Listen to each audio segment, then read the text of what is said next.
My graduation party. I was told to wait outside the venue. My aunt said, "IT's just for close family." I looked around. Everyone else was inside, so I took my cap and gown, turned around and said, "Yes, I'll celebrate elsewhere." My dad followed me out, shocked. "My name is Hannah Williams and I'm 25 years old." I stood outside the fancy restaurant in my cap and gown, diploma tucked under my arm, staring in disbelief at my Aunt Patricia. After 4 grueling years of medical school, this was supposed to be my celebration. "I'm sorry, Hannah," she said with a thin smile. "The party is just for close family right now." I looked past her shoulder at the crowded room filled with relatives, including cousins I'd met once. Everyone was inside except me, the graduate. My heart sank as I realized what was happening. If you've ever felt invisible in your own life, stick around. Before I continue my story, let me know where you're watching from in the comments, hit that like button, and subscribe to join our community of survivors who turned pain into power. Growing up as Janet Williams' daughter meant learning about sacrifice early on. My mom was everything to me, provider, protector, and my biggest cheerleader. After my father walked out when I was 3, she worked 3 jobs to keep a roof over our heads, waitressing in the morning, administrative work during the day, and night shifts at a convenience store on weekends. Despite her exhaustion, she never missed helping me with homework or attending my school events. "Education is the one thing no one can ever take from you, Hannah," she'd tell me while checking my math problems at 11 p.m., her eyes heavy with fatigue but her smile unwavering. "Your brain is your ticket to freedom." Our modest 2-bedroom apartment in a less-than-ideal neighborhood became our fortress. While other kids got new clothes and the latest toys, I treasured trips to the public library and hand bookstores. My mother made sure I never felt poor even when the electricity got shut off, turning it into an adventure with flashlights and shadow puppets. Extended family was a different story. My mother's sister, Aunt Patricia, married into money and never let us forget it. Their Christmas cards featured perfect family portraits in coordinating outfits taken on exotic vacations. When they hosted family gatherings in their sprawling suburban home, we were sometimes invited, but always felt like outsiders. My cousins Emma, Jake, and Tyler had everything I didn't. Private school educations, summer camps, and parents who attended every soccer game and dance recital. "Why doesn't Aunt Patricia like us?" I asked my mom once, after a particularly uncomfortable Thanksgiving dinner where my aunt had commented on my thrift store dress. Mom just squeezed my hand. "Some people measure worth by what you have, not who you are. That's their loss." Despite the strained family dynamics, I excelled in school. Education became my refuge, a place where effort equaled results. By high school, I was taking all AP classes while working part-time at a local pharmacy. The pharmacist there, Dr. Santiago, became a mentor who planted the seed of medical school in my mind. "You have a natural talent for remembering medication interactions," he told me. "And more importantly, you care about the people behind the prescriptions. That's what makes a good doctor." The dream of becoming a physician seemed impossible given our financial situation, but my mother wouldn't hear of limitations. She helped me research scholarships, attended college fairs, and spent hours helping me perfect my application essays. When acceptance letters arrived from several universities, including an offer with a partial scholarship from State University, we danced around our tiny kitchen. "You're going to be Dr. Williams someday," Mom said, tears in her eyes. I always knew it. College was a balancing act of academics, work-study jobs, and student loans. I lived off campus with 3 roommates to save money, ate ramen more often than not, and learned to function on minimal sleep. But I thrived academically, making the dean's list every semester and securing research positions that strengthened my medical school applications. Then, during my senior year, came the diagnosis that changed everything. Mom's persistent cough and fatigue weren't just from overwork, it was stage 4 lung cancer. Suddenly, I was splitting time between classes and the oncology ward, taking notes during chemotherapy sessions the way Mom had once reviewed my homework. "Don't you dare pause your applications," she insisted from her hospital bed. "My daughter is going to be a doctor." I was accepted to medical school with a scholarship, but Mom's condition deteriorated rapidly. 6 months after her diagnosis, I held her hand as she took her final breath. The woman who had given everything to ensure my success wouldn't see me achieve it. Grief nearly derailed me. I considered deferring my admission, but my mother's voice in my head wouldn't allow it. Instead, I channeled my pain into purpose, approaching medical school with a determination bordering on obsession. My mother's insurance policy covered her funeral and left just enough for me to put a small down payment on a studio apartment near campus. The next 4 years were a blur of anatomy labs, clinical rotations, board exams, and barely suppressed grief. My extended family largely disappeared from my life after Mom's funeral. Aunt Patricia sent a generic sympathy card with a $50 check that bounced when I tried to deposit it. My cousins occasionally texted on holidays, but our connection had atrophied. I made a few close friends in my program, particularly my study partner Megan, who became the sister I never had. But mostly, I poured myself into becoming the doctor my mother had envisioned. In my final year, I was awarded the Preston Memorial Scholarship for Emerging Physicians, dedicated to underserved communities, which covered my remaining tuition, and a stipend. When graduation approached, I sent announcements to my extended family more out of obligation than expectation. To my surprise, Aunt Patricia called. "We're so proud of you, Hannah," she said, her voice dripping with an enthusiasm I'd never heard directed at me before. "The family wants to throw you a proper graduation party. You're the doctor in the family." I was suspicious but hopeful. Perhaps my achievement had finally earned their respect. Maybe, just maybe, my mother's sister was reaching out to maintain a connection that would have mattered to Mom. "That sounds wonderful," I replied cautiously. "Leave everything to me," and Patricia assured me. "Just focus on your graduation ceremony. This will be a celebration worthy of Dr. Williams." For the time in years I allowed myself to feel excited about family. Perhaps this was a turning point, a chance to heal old wounds and create new connections. I even splurged on a new dress to wear under my graduation gown, wanting to look my best for this new chapter. The actual graduation ceremony earlier that day had been bittersweet. Sitting among my peers in the university auditorium, I felt my mother's absence like a physical pain. When Hannah Janet Williams was called, I walked across the stage to accept my diploma, scanning the audience out of habit though I knew no family was there. And Patricia had explained they would all meet me at the restaurant instead. I took selfies with friends after the ceremony, trying to capture the moment for myself. "Your mom would be so proud," my advisor said, hugging me tightly. "I know," I replied, believing it with all my heart. "She's the reason I'm here." Little did I know then, that the true test of my strength wouldn't be making it through medical school without my mother, but facing my family's continued rejection, on what should have been one of the happiest days of my life.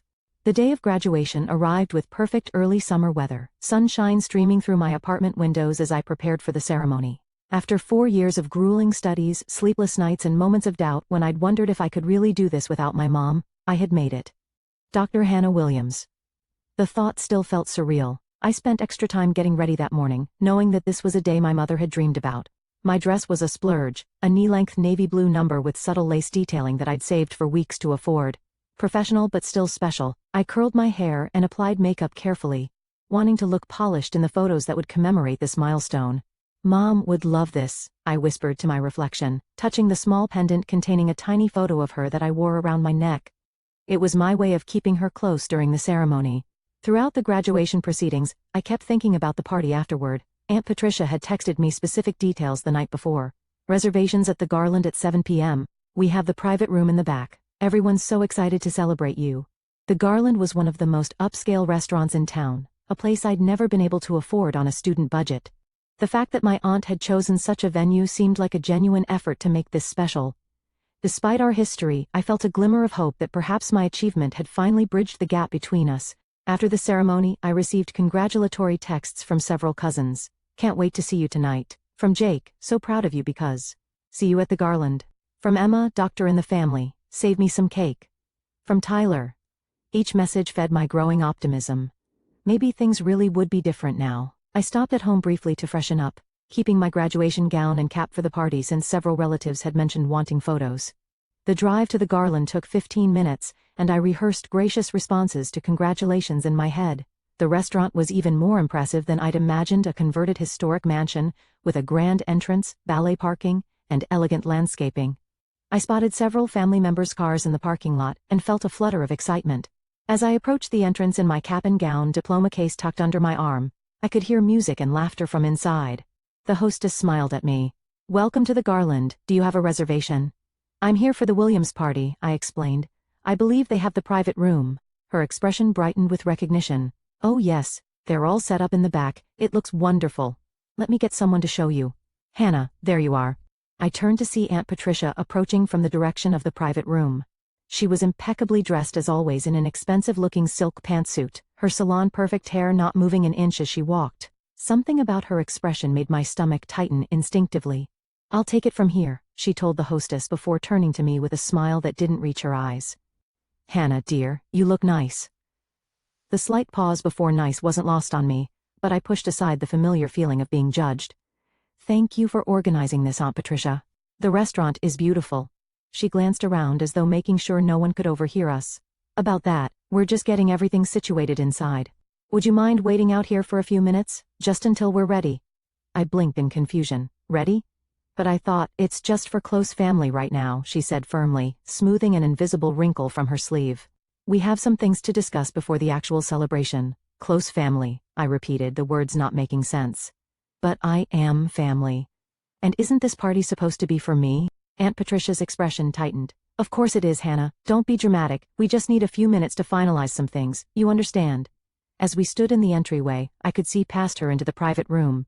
Through the partially open door, I glimpsed tables beautifully decorated with flowers and balloons. A banner reading "Congratulations, Dr. Williams" hung on the far wall. And the room was full of people. Not just immediate family but distant relatives I barely recognized and family friends I hadn't seen in years. Everyone was inside except me. A couple entered the restaurant behind me, glancing curiously at my cap and gown as they passed. The woman smiled. "Congratulations on your graduation." "Thank you," I managed, my voice sounding far away even to my own ears. Aunt Patricia looked annoyed by the interruption. "Just wait here. Someone will come get you when we're ready." She turned and walked back toward the private room without waiting for my response. Through the door, I caught a glimpse of my cousins, uncle, and at least 20 other people, all chatting and holding champagne flutes. No one appeared to be getting things ready. They were already in full celebration mode. I stood frozen in the entryway, clutching my diploma case so tightly my knuckles turned white. The reality of the situation slowly sank in. This was allegedly my graduation party, yet I was the only one not allowed inside. The hostess gave me a sympathetic look before busying herself with menus, clearly uncomfortable with the situation. My chest tightened as embarrassment washed over me. Memories from childhood flooded back. Being seated at the kids' table long after my cousins had graduated to eating with the adults, receiving, obviously regifted presents at Christmas while my cousins unwrapped the latest gaming systems. Being introduced as Janet's daughter rather than by my name. I had thought earning my medical degree would finally make me worthy in their eyes. Standing in my cap and gown, diploma in hand, I realized nothing had changed. I was still the outsider, still not quite good enough to be part of the close family. The same feeling of inadequacy that had haunted me throughout childhood crept up my spine. Was there something fundamentally unlovable about me? Something that made me less deserving of inclusion than my cousins? Logically, I knew this was their issue, not mine. But logic does little to soothe the pain of rejection, especially from people who are supposed to love you unconditionally. I found myself backing toward the door, nearly bumping into another arriving guest. My hands trembled and my face burned with humiliation. Part of me wanted to push past Aunt Patricia, march into that room, and demand the recognition I'd earned. But another part, the little girl who had learned early to expect disappointment from everyone except her mother, just wanted to disappear. "Is everything okay, miss?" the hostess asked, concern evident in her voice. I couldn't answer. My throat had closed up, and I felt dangerously close to tears. The celebration sounds from the private room seemed to grow louder, mocking me. Someone inside laughed, a carefree sound that pierced me like a physical pain. For a moment, I stood suspended between fight and flight, uncertain which instinct would win. Then my phone buzzed in my pocket, a text from Megan. "How's the family party going? Sending you strength." Megan, who had seen me through panic attacks before exams, and who had held me when I cried on the anniversaries of my mother's death. Megan, who was more family to me than anyone in that private room. That text was the lifeline I needed to pull myself back from the edge of public breakdown. I took a deep breath, straightened my shoulders, and made a decision. I would not beg for a place at my own celebration. 20 minutes passed as I stood awkwardly in the restaurant's lobby area. Each minute stretched painfully, marked by curious glances from arriving diners, and the increasingly looks from the hostess who had offered me water twice. I kept checking my phone, half hoping for a text saying I could come in, half considering calling an Uber to escape this humiliation. "Are you waiting for your party, honey?" an elderly woman asked as she and her husband were leaving. "Do you need help finding them?" I forced a smile. "No thank you, they know I'm here." That was the worst part, they knew exactly where I was. Just outside the door, excluded from my own graduation celebration. I texted Megan, "You won't believe this, standing outside my own party." And Patricia said, "It's just for close family right now." Her response was immediate. "WTF? That's your party. Want me to come down there?" "Not yet, just needed to vent."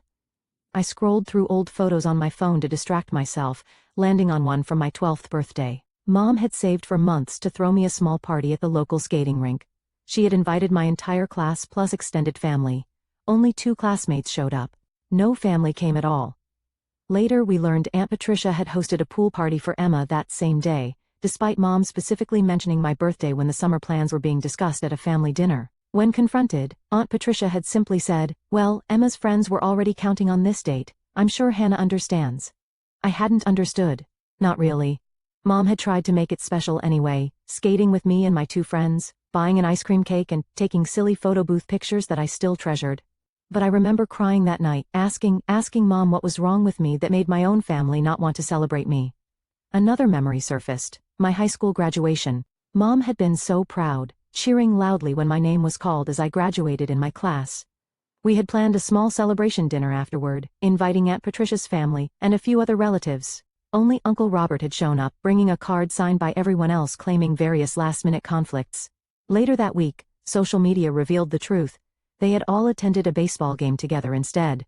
My thoughts were interrupted by the restaurant door opening. My cousin Jake stepped out, looking uncomfortable. "Hey," he said, not quite meeting my eyes. "Sorry about the wait." I crossed my arms. "What's going on, Jake? Why am I standing out here while everyone else is inside?"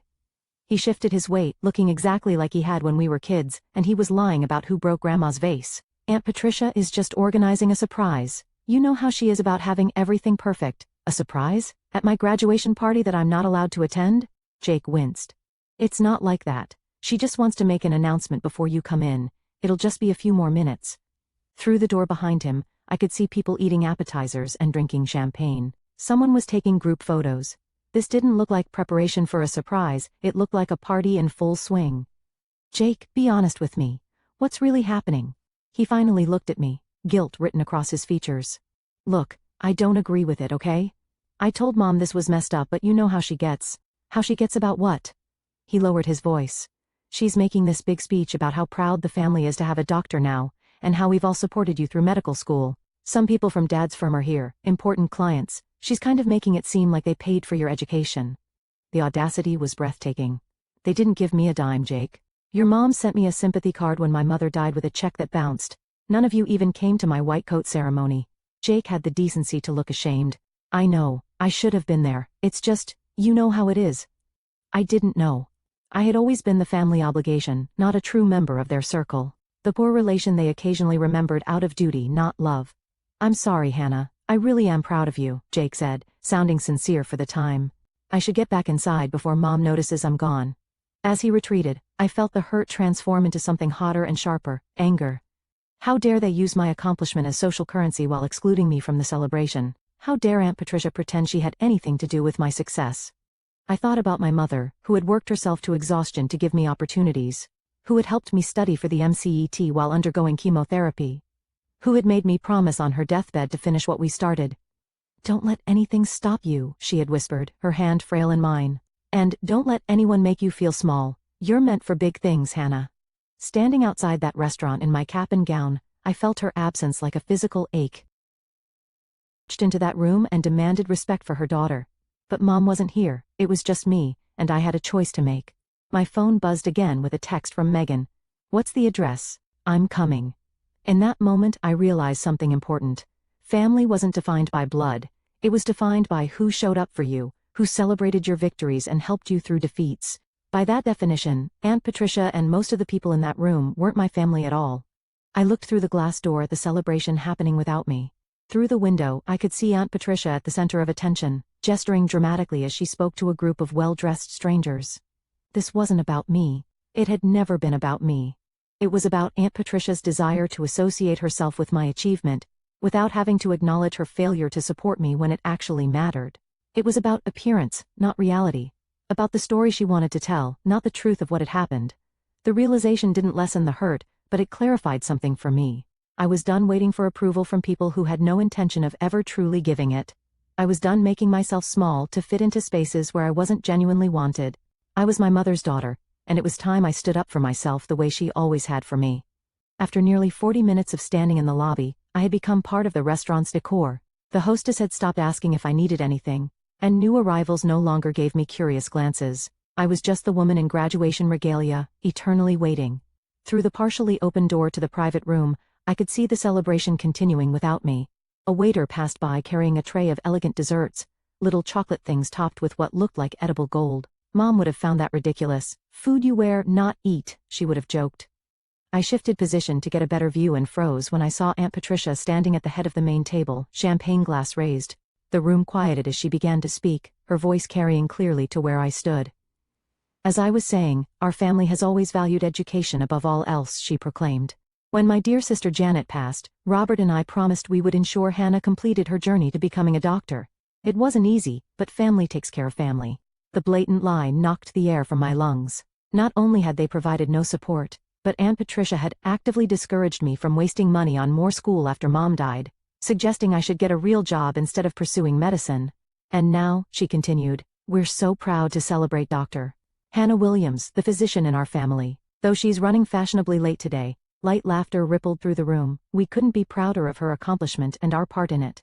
I must have made some sound because the hostess glanced over with concern. Inside the room, someone had placed a large portrait of me in my white coat on an easel. It was my official medical school photo, which I had included in the graduation announcements I'd sent out. Next to it was a smaller framed photo of my mother, the same one I kept on my nightstand. The sight of Mom's image being used in this charade was the final straw. As I watched, a waiter approached my aunt and whispered something. Her eyes darted toward the door, toward me, and her expression tightened. She nodded and continued her speech as if nothing had happened. Moments later, the waiter slipped out to the lobby and approached me cautiously. "Excuse me, Miss Williams? I believe you're the guest of honor." I nodded beyond words. "Your aunt asked me to check if you were still waiting." He seemed uncomfortable. "She said to tell you they're almost ready for you." Almost ready. After 45 minutes at my own graduation party, how many people are in there? I asked. He glanced back at the room. About 50, I think. It's quite a turnout. 50 people celebrating an achievement they had nothing to do with, while the actual graduate stood outside like an unwanted delivery. I thought about my options. I could continue waiting, eventually be allowed in, and pretend none of this had happened. I could make a scene, barge in and call out Aunt Patricia's lies. I could leave quietly and let them continue their farce without me. What would serve my dignity best? What would honor my mother's memory and the values she had instilled in me? Mom had always emphasized taking the high road, but she had also taught me that self-respect was non-negotiable. Never beg for a seat at a table where you're not valued, she had told me once. Build your own table instead. As I stood there deliberating, I saw through the door as a waiter brought out a large cake decorated with "Congratulations, Dr. Williams" in elegant script. And Patricia was positioning herself next to it, clearly planning to be in all the photos.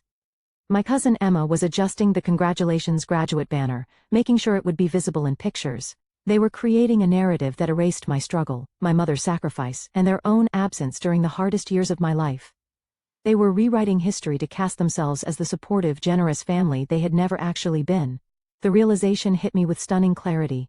Nothing I could say or do would change who they fundamentally were. No achievement of mine would ever be enough to make them truly accept me. I could become Surgeon General and Aunt Patricia would still find a way to make me wait outside my own celebration while she took credit for my success. I looked down at my graduation gown, the academic regalia I had worked so hard to earn the right to wear, the blue and gold colors of my university, the honor cords signifying graduating with distinction. This was mine, my accomplishment, my moment, and I refused to let it be hijacked by people who didn't deserve to share in it. With sudden resolve, I began unfastening the gown. I slipped it off, followed by the cap, and carefully folded them over my arm along with my diploma case. The hostess watched curiously as I squared my shoulders and took a deep breath. I walked to the door of the private room and pushed it open just enough to catch Aunt Patricia's eye. The conversation nearest the door faltered as people noticed me standing there. My aunt's smile flickered for just a moment before she recovered. "There she is," she exclaimed, though not quite loud enough to interrupt the conversations happening farther back in the room. "We're almost ready for your grand entrance, dear." I met her gaze steadily. "No need, Aunt Patricia. I can see you're all having a wonderful time celebrating something, but since this is clearly not actually about me, I'll leave you to it." Her smile hardened. "Don't be ridiculous, Hannah. Of course, this is about you. We're all here to celebrate you." "Really? Because I've been standing outside for nearly an hour while you told everyone how you supported me through medical school, which is interesting, since I haven't seen you since Mom's funeral 4 years ago." A few nearby conversations stopped as people tuned into our exchange, and Patricia's eyes darted around nervously. "This isn't the time or place for dramatics," she hissed. "We can discuss any misunderstandings later." I shook my head. "There's no misunderstanding. You wanted the social capital of having a doctor in the family without having to actually support me becoming one. You wanted the party without the person." Message received, loud and clear. I held up my folded gown and cap. "I'll take these and my actual achievements elsewhere. Guess I'll celebrate with people who were actually there for me during the journey." The shocked silence that followed was deeply satisfying. For once, Aunt Patricia seemed at a loss for words. My cousin Jake half rose from his seat, looking conflicted, while Emma and Tyler stared open-mouthed. "Hannah, wait," Uncle Robert started. But I was already turning away. As I walked out of the restaurant, I felt a curious mixture of emotions, hurt and anger, yes, but also a surprising lightness. For the time in my life, I had stood up to the family dynamics that had made me feel inadequate for as long as I could remember. I had refused to accept scraps of attention when I deserved a full place at the table. Outside in the warm evening air, I took a deep breath and texted Megan, "I'm leaving. Can I come over?" Her response was immediate, already setting up. "Bring ice." I smiled through the tears that had finally escaped. My chosen family might be smaller, but it was real. And that was worth celebrating. I made it exactly 3 blocks from the Garland before pulling into a gas station parking lot, unable to see through my tears. The full weight of what had just happened crashed over me like a wave. I sat behind the wheel, clutching my carefully folded graduation gown, and sobbed, deep, body-shaking sobs that came from a place of accumulated grief. I cried for my mother who should have been there, for the family support I had never received, and for the little girl inside me who still craved validation from people who would never give it. When the initial storm passed, I called Megan, my voice still thick with emotion. "They're throwing a party for me that I'm not allowed to attend," I explained, the absurdity of it hitting me anew. "Aunt Patricia is literally taking credit for putting me through medical school. Those absolute trash humans," Megan fumed. "I knew your aunt was bad, but this is another level." I wiped my eyes, smudging my carefully applied makeup. "I don't know why I'm even surprised.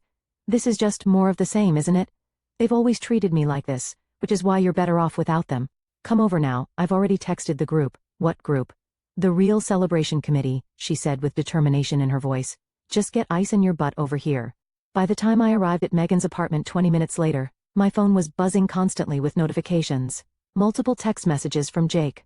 "That was messed up. I'm sorry. Mom is trying to spin it like you had a meltdown. Are you okay? Where are you?" And surprisingly, one from Uncle Robert. "Your mother would be ashamed of how you were treated today. I should have spoken up sooner. This isn't right." I silenced my phone and focused on climbing the stairs to Megan's 3rd-floor apartment. Ice bag in one hand, graduation regalia and diploma in the other. When she opened the door, I was greeted by the sound of celebratory music, and the sight of hastily hung decorations. A handwritten "Congrats, Doctor" Hannah banners stretched across her living room, and blue and gold balloons taped to the walls. But more surprising were the people gathered there. Dr. Santiago from the pharmacy where I had worked in high school, my study group from medical school, 2 favorite professors, and several friends from my clinical rotations. At least 15 people, all smiling and cheering as I entered. "Surprise," Megan said, hugging me tightly. "The real celebration. With people who actually give a damn about you." I stood frozen in the doorway, overwhelmed by this spontaneous outpouring of support. "How did you?" Group text. Everyone dropped what they were doing. That's what real family does. Dr. Santiago approached, gray hair now where there had once been black, but his kind eyes unchanged. "I wouldn't have missed celebrating this milestone with you, Hannah." I still remember the teenager who asked me 1,000 questions about drug interactions. "I knew then you'd make an exceptional doctor." My anatomy professor, Dr. Chin, raised a glass. "To Dr. Williams, one of the most dedicated students I've had the pleasure of teaching. Your mother would be bursting with pride." The genuine warmth in that room was like stepping into sunshine after years in shadow. These people had actually been part of my journey, had witnessed my struggles and successes, had offered help when I needed it, had celebrated my incremental victories along the way. As we crowded into Megan's small apartment, sharing impromptu toasts and stories, my phone continued to buzz. I finally checked it to find social media notifications. My cousins and other family members had begun posting congratulatory messages publicly. "So proud of my brilliant cousin Dr. Hannah Williams.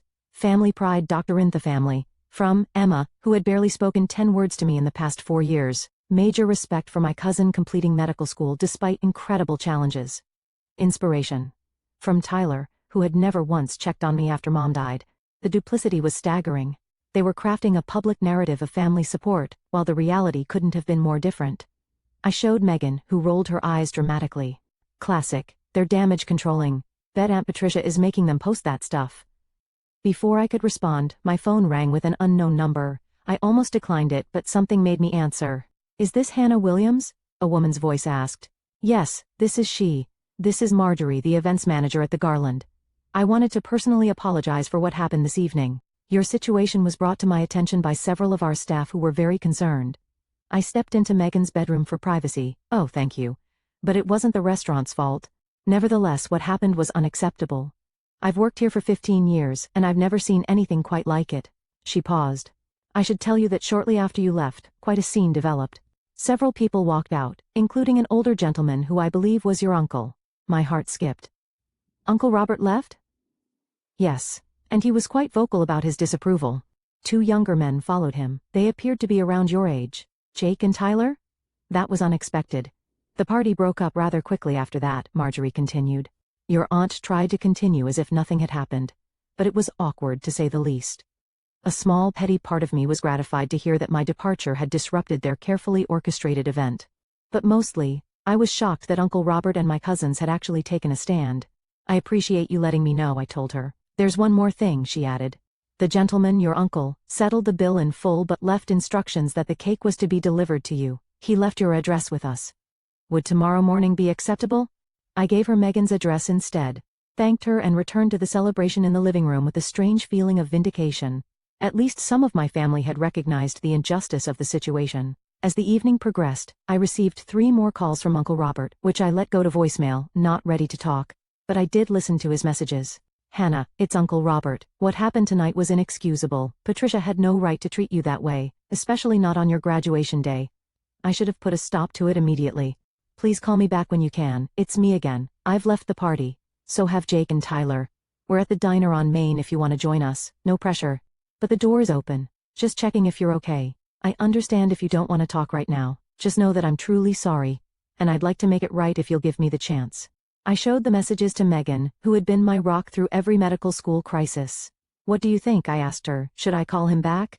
She considered it seriously.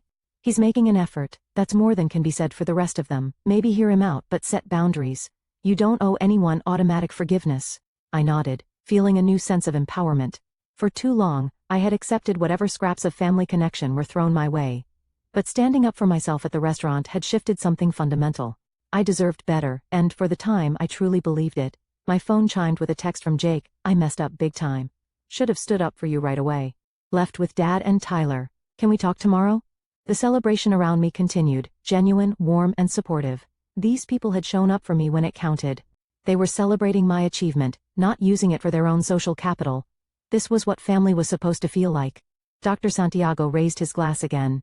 I propose another toast, not just to Hannah's achievement, but to her character. Janet raised a daughter with integrity, persistence, and compassion. Those qualities will make you an exceptional physician. As everyone clinked glasses, my anatomy lab partner Marcus called out, "Speech from the doctor." Surrounded by people who actually cared about me, I found my voice. I couldn't have done this without all of you. Medical school is impossible to get through alone, and each of you helped me in ways you might not even realize. My voice caught. My mom used to say that family isn't just about blood, it's about who shows up. All of you showed up, not just today but throughout this journey. I raised my glass, feeling a bittersweet mixture of grief and gratitude. To my mom, who started me on this path. And to all of you, my chosen family, who helped me finish it. As cheers erupted, I felt my phone buzz again with another text. This one from an unexpected source. Aunt Patricia, your behavior tonight was embarrassing and childish. After all we've done for you, this is how you repay us? You've always had a flair for drama, just like your mother. I showed it to Megan, who gasped in outrage. But instead of the hurt I might have felt before, I found myself laughing. The message was so transparently manipulative, so clearly designed to make me question my own reality, that it had lost its power.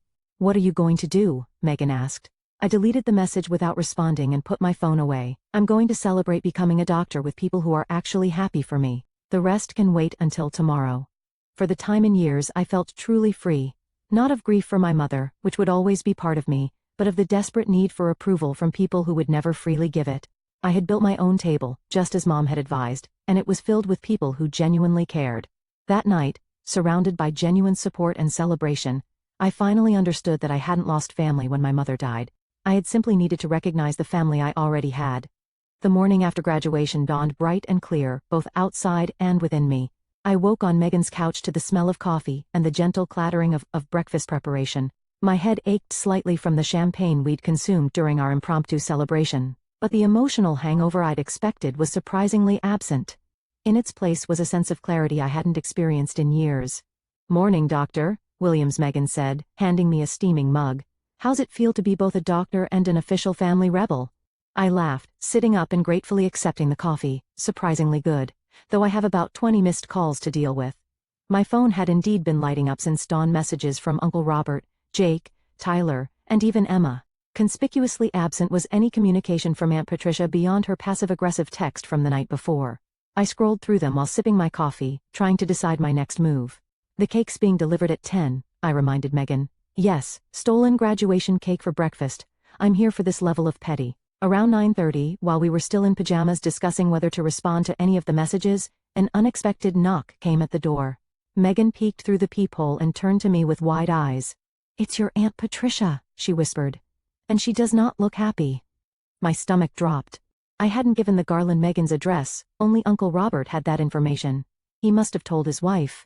"You don't have to see her," Megan said firmly. "I can tell her to leave." I considered this for a moment.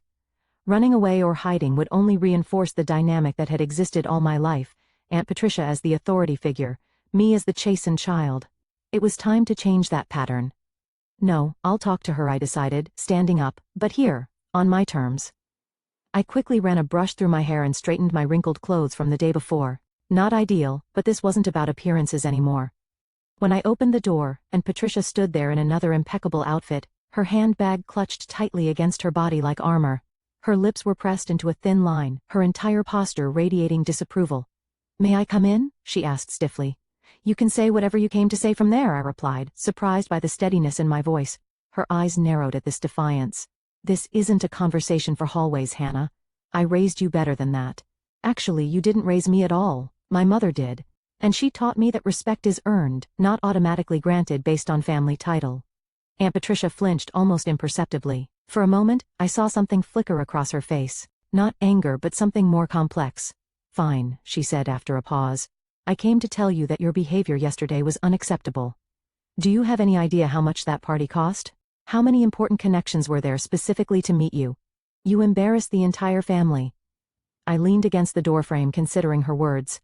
That's interesting, because from where I was standing, outside my own party, it seemed like the event was more about you than me. You were taking credit for supporting me through medical school when we both know that's not true. "We are family," she insisted. "Your accomplishments reflect on all of us." "Family?" I repeated, the word bitter on my tongue. Where was this family when Mom was dying? Where was this family when I was working 3 jobs to make rent during my year of medical school? Where were you, Aunt Patricia? When I needed actual support, not a performative party after I'd already succeeded. She adjusted her handbag, clearly uncomfortable. Your mother chose her path. She always had to do everything her own way, even when we offered help. This blatant revision of history ignited something in me. What help? When? Mom worked herself to exhaustion providing for me because her family, your family, decided she wasn't worth supporting when she became a single mother. You all judged her, excluded her, made her feel less than. And then you did the same to me. That's not true, she protested, but her voice lacked conviction. It is true. And you know what's sad? I spent years thinking if I just achieved enough, if I just became successful enough, you would finally accept me. But standing outside that restaurant yesterday, I realized it would never be enough. The problem was never me, it was you. Aunt Patricia's carefully maintained facade cracked slightly. You don't understand. Things were complicated with your mother and me. Then help me understand, I challenged. Because from my perspective, you've treated me like an unwanted obligation my entire life. She was silent for a long moment, staring past me into the apartment. When she finally spoke, her voice was quieter. Your mother was always the smart one, the pretty one, the one everyone adored. I was the practical one, the responsible one. I did everything right, married well, maintained the family connections, upheld our social standing. Janet threw it all away for your father, who everyone knew was unreliable. I stared at her, realization dawning. You were jealous of her. I was concerned, she corrected quickly, but we both heard the lie. When he left and she struggled, I thought she would finally admit she had made a mistake. That she needed our help, my help. But she never did. She was too proud. She was too hurt. I countered by her family's judgment, by her conditional love. Aunt Patricia looked away when she got sick. I didn't know how bad it was. She didn't tell me until it was advanced. By then it was too late to reconcile. I finished for her. And after she died, instead of making amends by supporting her daughter, you just continued the same pattern. Something that might have been shame crossed her face. I didn't know how to bridge that gap. And then you were achieving everything on your own, just like she would have done. Megan appeared at my shoulder, a silent show of support, and Patricia glanced between us, seeming to register for the time that I wasn't alone or defenseless. The party was supposed to be a gesture, she said finally, a recognition. It was a performance, I corrected gently. For your friends and connections, not for me. If you had wanted to genuinely celebrate me, you wouldn't have made me wait outside like an unwelcome guest. Before she could respond, the elevator dinged, and a delivery person appeared with an enormous cake box. Delivery for Dr. Williams? The timing was almost comical. Aunt Patricia stared at the cake, then back at me. Robert arranged for this? I nodded. He, Jake, and Tyler left the party after I did. They seem to understand what you still don't. That family means showing up when it matters, not just when it's convenient or socially advantageous. She absorbed this information with visible discomfort. For perhaps the time in our relationship, I saw Aunt Patricia at a loss for words. The carefully constructed narrative she had built, of the generous aunt supporting her less fortunate niece, was crumbling before her eyes. After the delivery person handed off the cake to Megan, an awkward silence fell between us. I waited, no longer feeling the need to fill this space or make things easier for her. I should go, she finally said. Clearly this isn't the right time. When would be the right time, Aunt Patricia? After years of exclusion and judgment, when exactly would be the appropriate moment to address it? She had no answer for that. As she turned to leave, I felt not the satisfaction I might have expected, but a strange kind of pity. My aunt had spent so many years maintaining appearances and hierarchies that she had missed the true meaning of family, the unconditional support and celebration of each other's joys that my mother had embodied. For what it's worth, I called after her. I would have welcomed genuine relationship with you and the family. Not because of what you could give me materially, but because you were my mother's sister. That meant something to me. She paused but didn't turn around. After a moment she continued toward the elevator, her shoulders rigid with pride or regret, perhaps both. Later that day, I finally returned Uncle Robert's calls. Our conversation was tentative at years of distance, creating an awkwardness neither of us quite knew how to navigate. I failed you and your mother, he said bluntly after preliminary pleasantries. I let Patricia dictate our family relationships because it was easier than standing up to her. Yesterday, watching you stand alone outside your own celebration, it was like seeing your mother all over again. I couldn't be complicit anymore. What happened after I left? I asked. He chuckled without humor. I told Patricia she had gone too far. Jake and Tyler agreed. We walked out, and about half the guests followed, including most of the actual family members. The business associates she was so eager to impress were left rather confused about the whole situation. This revelation surprised me. Half the guests left? Your cousin Emma stayed, he added, but she texted me later saying she regretted not leaving too. Patricia has a strong influence over her. We talked for nearly an hour, Uncle Robert filling in gaps in my understanding of the family dynamics that had shaped my childhood, my mother's decision to marry against family wishes, the subsequent ostracism when the marriage failed, the complicated relationship between the sisters that had begun in childhood and poisoned everything that came after. None of this excuses how you were treated, he emphasized. But I want you to know it was never about you, Hannah. It was old wounds and jealousies that existed long before you were born. That doesn't make it hurt any less, I said honestly. No, I suppose it doesn't. He paused. Jake and Tyler would like to see you, if you're willing. They're genuinely sorry. They've always looked up to you, you know? Your determination.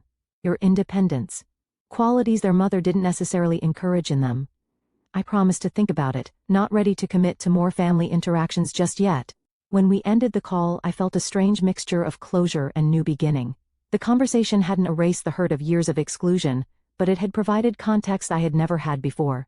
Over the next few weeks, as I prepared for the start of my residency, I received tentative outreach from various family members. Jake invited me to coffee, where he awkwardly but sincerely apologized for years of going along with his mother's treatment of me.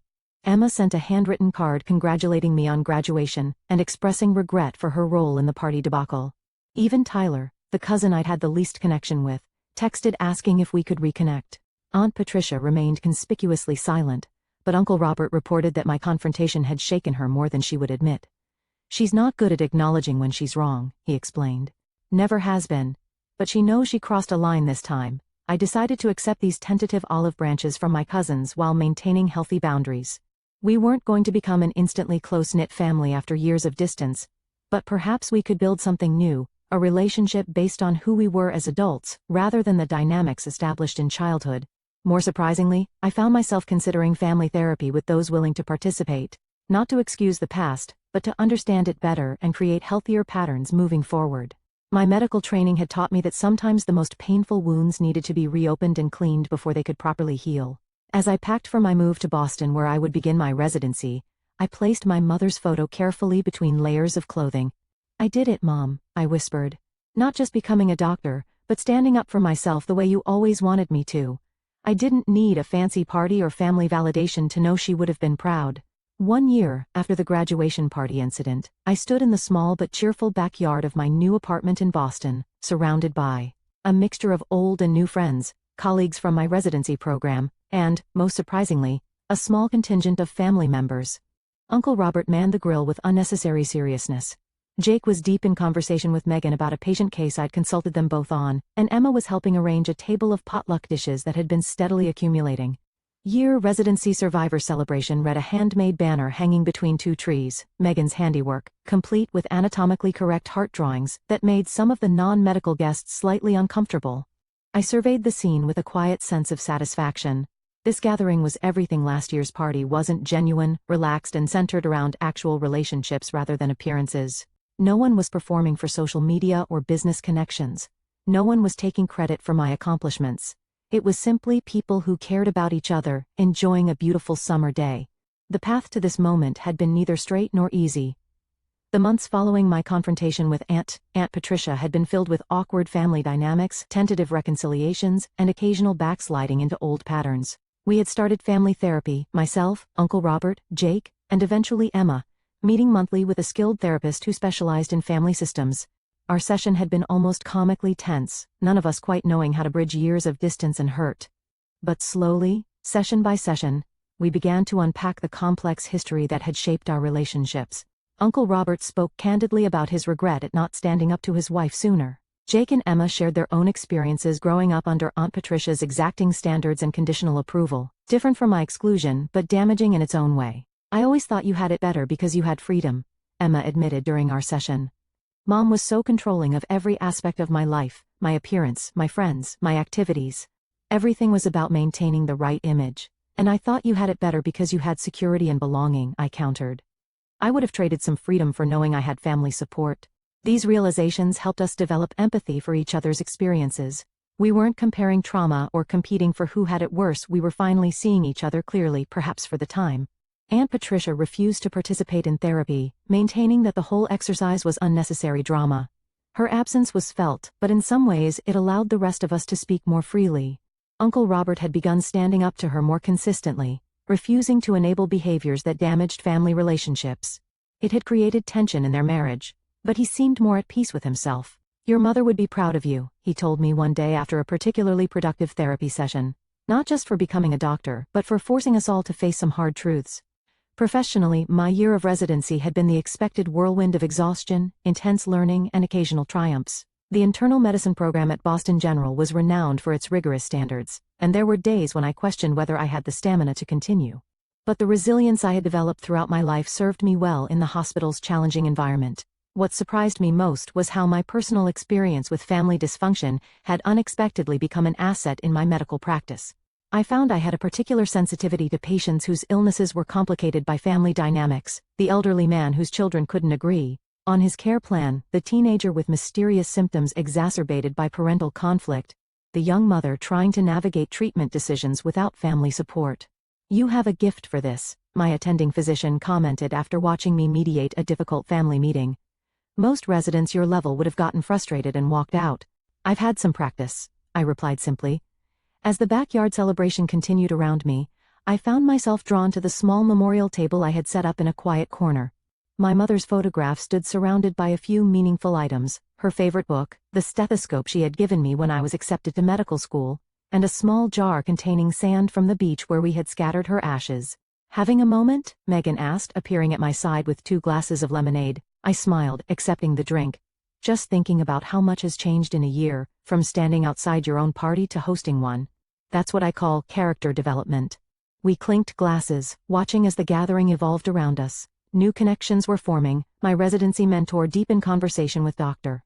Santiago, who had driven up from my hometown for the weekend, Jake showing my colleague Priya pictures of his new puppy, Uncle Robert earnestly discussing grilling techniques with my landlord. "You felt something good here," Megan observed. "Your own kind of family." The term chosen family had always felt somewhat cliché to me, but looking around, I couldn't deny its accuracy. These were the people who showed up, not because of obligation or social expectation, but because of genuine care and connection. Some were related by blood, others by shared experience, but all had earned their place in my life through consistent presence and support. And Patricia's absence was noticeable but not painful. After months of minimal contact, she had sent a brief note acknowledging that perhaps she had misjudged some situations, as close to an apology as she was likely to offer. I had responded with equal brevity, leaving the door open for future reconciliation without expecting it. Our relationship remained tentative and distant, but the toxic power she had once held over me was gone. Dr. Williams called one of my interns, waving me over to settle a good-natured debate about a recent medical journal article. As I joined the group, I caught Uncle Robert watching me with an expression that reminded me powerfully of my mother, a mixture of pride and wistfulness that made my heart contract. Later, as the evening wound down and guests began to depart, Uncle Robert helped me carry dishes into the kitchen.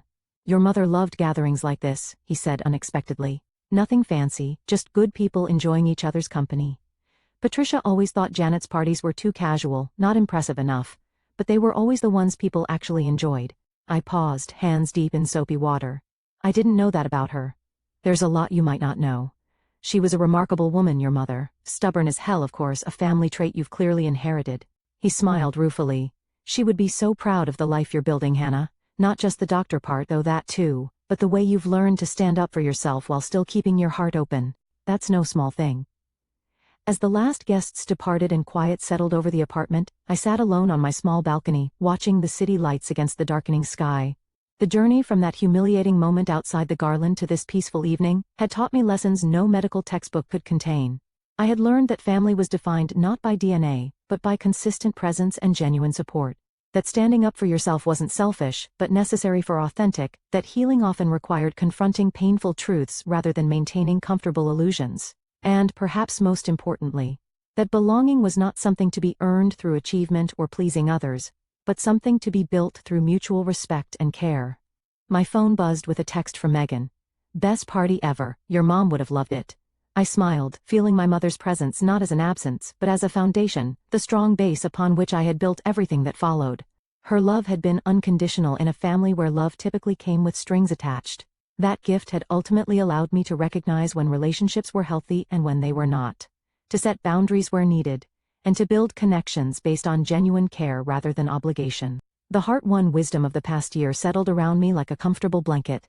I had learned that walking away from toxic dynamics wasn't giving up, it was the step toward creating something better. That confronting painful patterns wasn't causing trouble, it was creating possibility for healing. That standing alone was sometimes necessary before you could truly stand together. As I prepared for bed that night, I paused before my mother's photograph on my nightstand. "I think I finally understand what you were trying to teach me all along," I whispered. "That family isn't about who you're born to, it's about who you choose to become, and who chooses to stand beside you through that journey." The road ahead would still have its complications. Family dynamics established over generations don't transform overnight, and residency would continue to test my limits professionally. But I face these challenges now from a place of hard-won strength and clarity. I had stopped waiting for a seat at a table where I wasn't valued. Instead, I had built my own table, one large enough for all who wished to connect authentically, with no one left standing outside. What about you? Have you ever had to walk away from something familiar to find something better, or had to redefine family on your own terms? Share your story in the comments below, and if this resonated with you, please hit the like button, subscribe to hear more journeys of healing and growth, and share with someone who might need to be reminded that they deserve to be celebrated exactly as they are. Thank you for being part of my chosen family today.